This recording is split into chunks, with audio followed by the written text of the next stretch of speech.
नमस्कार, मी Aparna. Eyes kitchen मध्ये तुम्हा सर्वांचं मनपूर्वक स्वागत. आजच्या धकाधकीच्या काळात वरण भात भाजी पोळी असा स्वयंपाक बनवायला वेळ नसतो कधी, तब्येत बरी नसते कधी, मूड बरा नसतो कधी. तर अशा वेळी आज आपण एक झटपट रेसिपी करणार आहोत, पनीर कॉर्न भुर्जी. चला,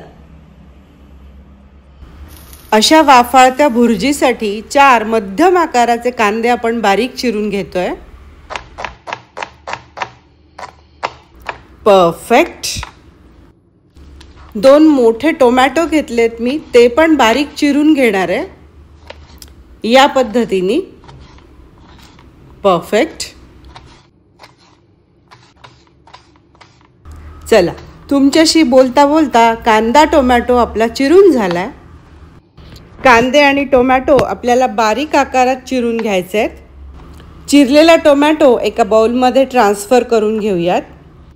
काय होतं ना, बरेचदा आपल्याला भाजी वरण भात असं सगळं करायला वेळ नसतो, तर पटकन आपण ब्रेड भुर्जी खाऊ शकतो, इवन पोळी आणि भुर्जी असं पण खाऊ शकतो.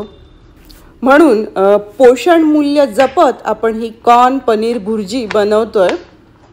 ऑलमोस्ट आपली पूर्वतयारी सगळी झाली आहे बघा.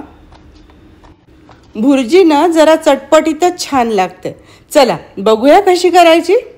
मी ना 3 मक्याच्या कणसाचे दाणे काढून ठेवले होते.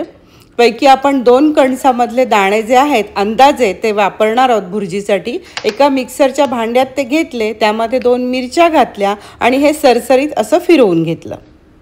आता एका कढईमध्ये आपल्याला 3 ते 4 चमचे तेल घालायचं. त्यामध्ये हिरवी मिरची, बारीक चिरलेला लसूण आणि जिरे असं सगळं घालून हे थोडंसं मिनिटभरासाठी परतून घ्यायचं. त्यानंतर बारीक चिरलेला कांदा घालायचा आणि कांदा आपल्याला 4 ते 5 मिनिटासाठी व्यवस्थित परतून घ्यायचा. हा कांदा परतला जातोय तोपर्यंत मी 200 ग्रॅम पनीर घेतलं आणि ते जाड किसणीतून किसून घेतलं. आज मला फार छान फ्रेश असं पनीर मिळालं होतं, त्यामुळे ही भुर्जी. आणि म्हणलं नेहमीच काय पनीरची भाजी करायची, चला वेगळं काहीतरी करूयात. कांदा आपला परतत आलाय बघा, त्याचा रंग हा बदललाय. आता अशा वेळी आपल्याला टोमॅटो घालायचा आहे. टोमॅटो घालूनही आपल्याला हे छानपैकी 4 ते 5 मिनिट अजून परतवून घ्यायचं आहे. टोमॅटो छान असा दाबत दाबत आपल्याला परतवायचा, म्हणजे मग टोमॅटोमधलं जे मॉइश्चर आहे ते रिलीज होतं. चला, अर्धा ते पाऊण चमचा हळद घातली, 1 चमचाभर तिखट घातलं, 2 ते 3 चमचे आपल्याला चवीनुसार मीठ घालायचं आहे. मिरेपूड घातली आहे मी इथे, धने जिरे पावडर घातली आहे आणि हे परत आपल्याला एकत्रितरित्या व्यवस्थित परतवून घ्यायचं. कांदा टोमॅटोही आपला छान शिजत आलाय. हे मसाले जळू नयेत यासाठी थोडंसं पाणी घालायचं, म्हणजे मग कांदा टोमॅटो व्यवस्थित शिजेल आणि मसालेही छान एकजीव होतील. बघा, हे आपलं व्यवस्थित झालंय मिश्रण.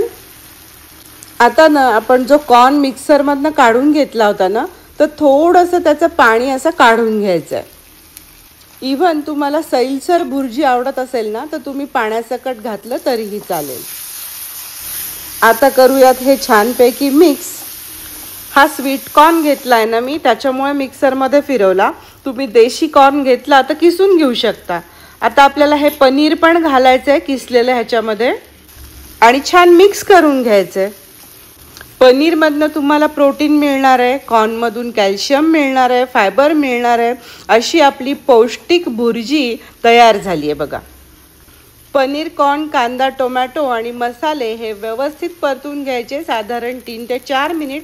छान वाफ येताना दिसते बघा. मीठ थोडंसं कमी वाटत होतं म्हणून मी मीठ पण घातलंय.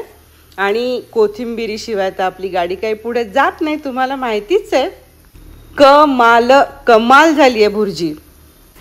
व्यवस्थित सर्व करून घेऊया. तुम्ही ही इवन पावाबरोबर ब्रेडबरोबर खाऊ शकता, पण मला हेल्दी व्हेरिएशन हवं असतं नेहमी, त्यामुळे मी ही भुर्जी पोळीबरोबर खाणार आहे. आपण मसाले काय घातले तुम्हाला माहितीच आहे. मिरेपूड मी ह्याच्यात घातली आहे ना, त्याच्यामुळे एकदम टँगी टेस्ट येते आपल्या ह्या भुर्जीला. आणि 2 हिरव्या मिरच्या पण घातल्या आहेत, त्याच्यामुळे तिखटपणाही व्यवस्थित आलेला आहे. चटपटीत अशी भुर्जी झाली एकदम, आणि कुणालाही आवडेल अशीच झाली आहे. आता तुम्ही त्याला अनेक व्हेरिएशन देऊ शकता. चीजी भुर्जी पण बनवू शकता तुम्ही. मस्त वाफाळती भुर्जी आपण काढून घेतली आहे. आ हा हा हा, काय ॲरोमा येतोय. कुणाला कळेल का या भुर्जीमध्ये अंड नाही आहे. मस्त चटपटीत व्हेज भुर्जी आपली तयार झाली आहे.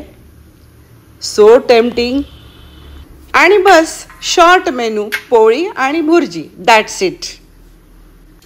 चला, मी आता गरमागरम भुर्जी आणि गरमागरम पोळी येथेच खाणार आहे. व्यवस्थित चव घेत घेत आस्वाद घेणार आहे. भुर्जी झाली रे झाली की सगळेजण मिटक्या मारत फस्त करतात. आहा, मस्त. पनीर कॉर्न भुर्जीवर येथेच ताव मारून झालेला आहे आणि अतिशय अप्रतिम चवीची भुर्जी आपली बनली होती. कमाल झाली होती भुर्जी. सो रेसिपी आवडली असेल, व्हिडिओ आवडला असेल तर तुम्हाला लाईक तर करायचंच आहे, पण व्हिडिओ खूप खूप खूप खूप शेअर करायला अजिबात विसरायचं नाहीये. जे आपल्या चॅनलवरती नवीन असतील, ज्यांनी अजूनही आपलं चॅनल सबस्क्राईब नाहीये केलं, त्यांनी चॅनल सबस्क्राईब करायचंय. सबस्क्राईब, बेल बटन आणि ऑल असं क्लिक करायचं आहे, म्हणजेच नवीन येणाऱ्या प्रत्येक व्हिडिओचं नोटिफिकेशन तुमच्यापर्यंत लगेचच पोहोचेल. मला माहिती आहे तुमच्यापैकी बरेच जण आपले व्हिडिओ हे पाहत असतात, आईज किचन फॉलो करत असतात, पण त्यांनी अजूनही चॅनल सबस्क्राईब नाहीये केलेलं. तुमच्यासाठी सबस्क्राईब करणं अतिशय छोटीशी गोष्ट आहे. फक्त क्लिक करायचं आहे, पण तुमची छोटी गोष्ट माझ्यासाठी खूप मोठी आहे. त्याच्यामुळे कृपया चॅनलला सबस्क्राईब करायला अजिबात विसरू नका. पुन्हा भेटूया अशाच एका नवीन रेसिपीसह. तोपर्यंत मस्त खा, स्वस्थ रहा आणि पाहत रहा आईचे किचन. Bye bye.